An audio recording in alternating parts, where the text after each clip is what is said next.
Dap San Sabtuk, dapur santapan sabda Allah dan tubuh darah Yesus, Minggu 17A, 30 Juli 2023. Umat Allah dalam Kristus. Santapan sabda Minggu 17 ini dari kitab pertama Raja-Raja, Mazmur, surat Paulus kepada umat di Roma, dan Injil kabar gembira Matius.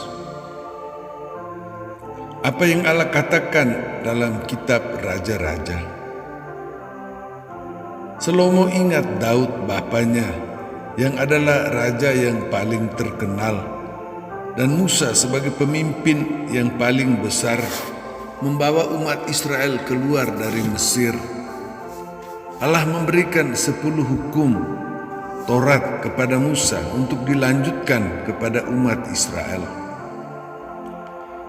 Salomo merasa kecil dan belum mampu memerintah bangsa Israel yang waktu itu sudah menjadi bangsa yang besar, kuat dan makmur.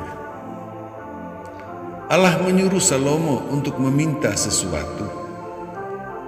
Salomo minta kebijaksanaan, yaitu kebaikan dari Allah, dan cara melakukan kebaikan itu seperti yang sudah Allah berikan kepada pendahulu Salomo. Karena kerendahan hati Salomo ini, maka Allah berikan kebijaksanaan dan kemampuan untuk menjalankan hukum. Lalu Allah melengkapinya dengan kemakmuran dan umur panjang, sehingga Salomo melebihi semua orang yang sudah mendahuluinya dan mereka yang akan datang sesudah Salomo. Apa yang Allah katakan dalam kitab Raja-Raja ditanggapi Mazmur. Orang bijaksana menerima Taurat dan terus hidup di hadapan Allah. Maka Allah berikan kasih setia dan penghiburan sehingga bisa menjalankan hukum dengan baik, menolak semua dusta dan menjalankan semua perintah Tuhan, sehingga orang bodoh, yang artinya orang jahat, pasti mengerti, artinya bisa melakukan kebaikan. Apa yang Allah katakan dalam kitab Raja-Raja ditanggapi Mazmur dipenuhi dalam Injil kabar gembira Matius.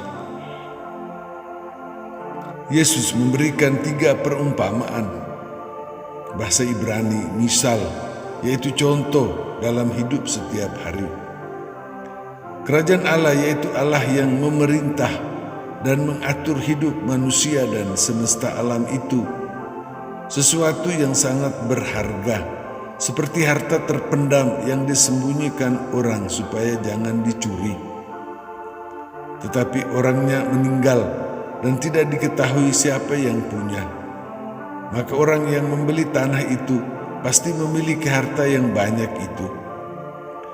Juga kerajaan Allah itu sangat mahal seperti mutiara yang sangat berharga. Persamaannya adalah orang mengorbankan semua uangnya untuk membeli keduanya. Karena Yesus sampaikan perumpamaan, maka hanya satu pengertian, yaitu korban sehabis-habisnya. Tanpa ada pengertian kedua, misalnya, kalau uang tidak ada 1 sen lagi, orang itu membeli sesuatu dengan apa? Perumpamaan ketiga tentang pukat. Satu saja artinya, yaitu mengumpulkan. Tidak boleh lagi disimpulkan bahwa pukat itu membunuh misalnya. Akhirnya Yesus menyebut bahwa ahli Taurat yang menerima Injil kabar gembira itu mengumpulkan harta lama dan baru yang sangat mahal dengan korban sehabis-habisnya. Apa yang Allah katakan dalam kitab Raja-Raja ditanggapi Mazmur dipenuhi dalam Injil Matius, dihidupi Paulus bersama umat Roma. Dalam perjuangan untuk mendapat kebijaksanaan dan menjalankan hidup yang baik, Allah selalu membantu, membenarkan dan memuliakan anak-anaknya yang berusaha itu sampai menjadi serupa dengan gambaran Yesus, anak Allah. Allah memberi kita santapan sabda. Allah membuat kita menjadi anaknya seperti Yesus dan memberi kepada kita Taurat yang lengkap. Yesus memberi kita Injil kabar gembira dan menawarkan kepada kita kerajaan Allah yang sangat mahal itu. Kita mendapat kebijaksanaan dan kemampuan untuk bisa berjuang sampai berhasil. Kita meminta dan Allah berikan kepada kita, lalu kita bagikan juga di antara kita. Yesus memberi kita santapan tubuh darah Yesus.